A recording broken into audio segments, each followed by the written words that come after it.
So I want to do a quick comparison here between Samsung Galaxy J7 Pro and the Nokia 6 phone. So this is Samsung's kind of mid-range handset versus the Nokia handset, which I think you can get now for about €200. I think you can get them in the UK for about 200 from Carphone Warehouse. So let's see how they do compare here. I think you're getting some pros and cons with both phones. Very nice design though in terms of the metal on both of them, although I think the Nokia is a little bit more attractive. I think they're coming at 5.5 inches with different screen technology.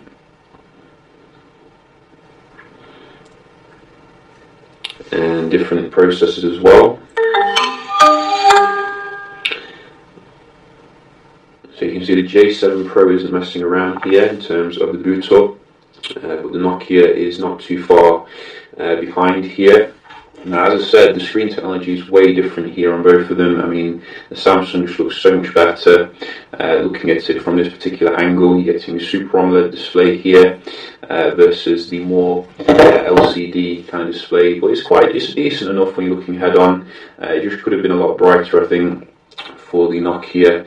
It does have a nice curve going around the screen though, so it gives it like a 2.5D kind of feel about it. So we're going to do a speed test, have a look at the performance here and see how they do compare.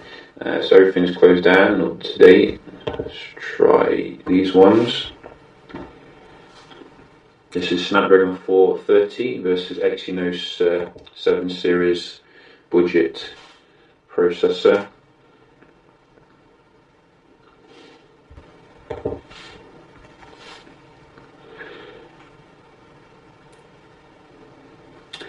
And I think straight away you can see here the J7 is going ahead, which is nice, although these stock apps look a little bit snappy here on the right.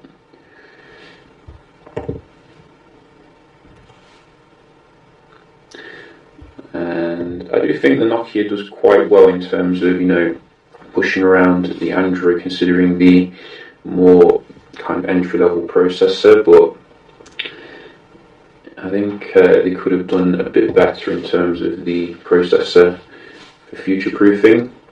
Let's just have a look at some games here. We do have some on the right.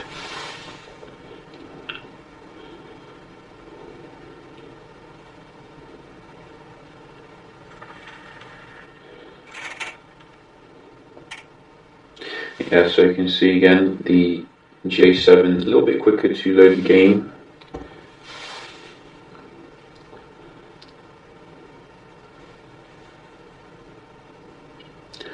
Both of them coming with fingerprint sensors. I think the keys on the Nokia are backlit, so it's good for when you're in low light condition.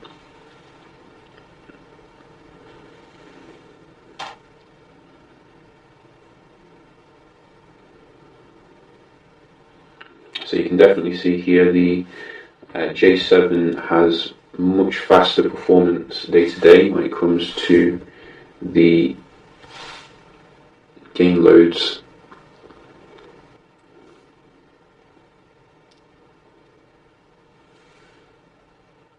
Neither are speed demons though, so I wouldn't recommend them if you're looking for gaming primarily. And you can see how long the Nokia 6 was take for pretty much everything.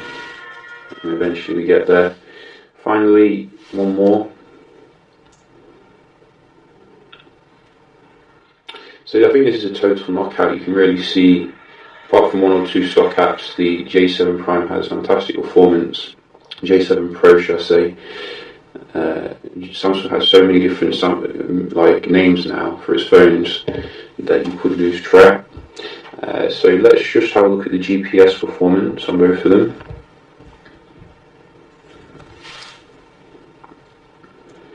You can see Samsung again ahead here, many green bars, and I think it has more in use as well. Accuracy is a bit off, but seems to be a little bit more responsive here. So the Nokia has slightly more accurate, as you can see, and more in view, but I think the J7 is doing a better job overall. And let's try a website. So let's try Daily Mail and go. Nice and fast here on the Nokia to load the search. About equivalent when it comes to loading the page.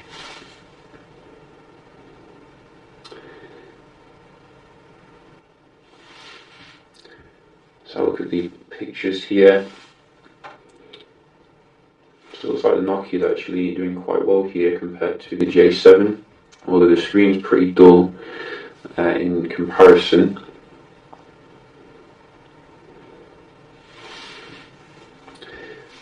So let's just try one more here. GSM.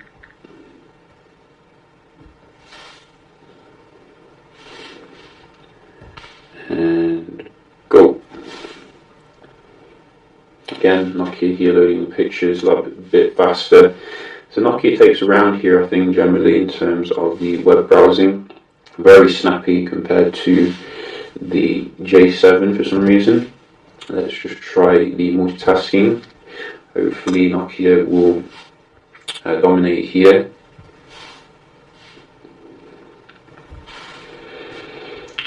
And that was the Nokia. Oh, that was the J7. This one. So this is a 3 gig RAM model of the Nokia. I think you can get a 4 gig RAM model, but you may not need it actually. You can see the multitasking seems to be pretty good compared to an equivalent Samsung device.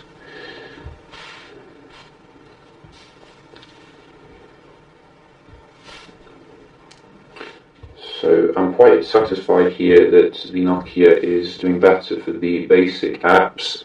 Let's just try the let's just try some games here. That's the real test.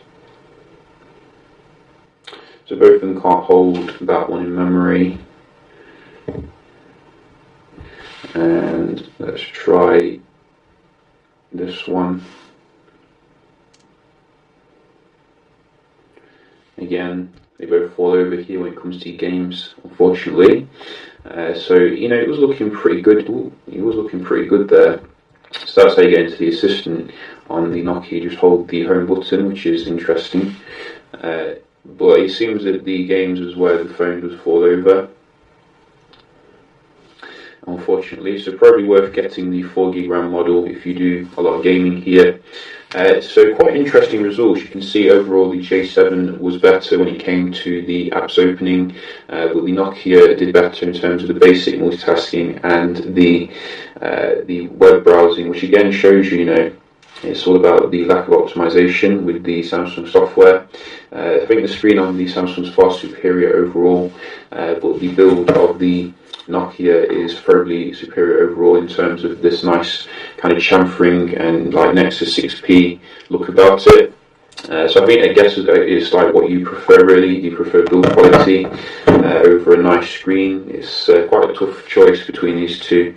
Both of them have compromises at the same time, you know. So in terms of the battery, you're probably going to get more runtime out of the J7 Pro because it has a bigger battery in comparison and probably more efficient processor, although the Snapdragon 4 series is quite efficient in itself. So yeah, just a quick little comparison between the J7 Pro and the Nokia 6. We'll do some other comparisons with the J7 Pro, seeing how it does compare, and yeah, I'll see you in the next one. Cheers.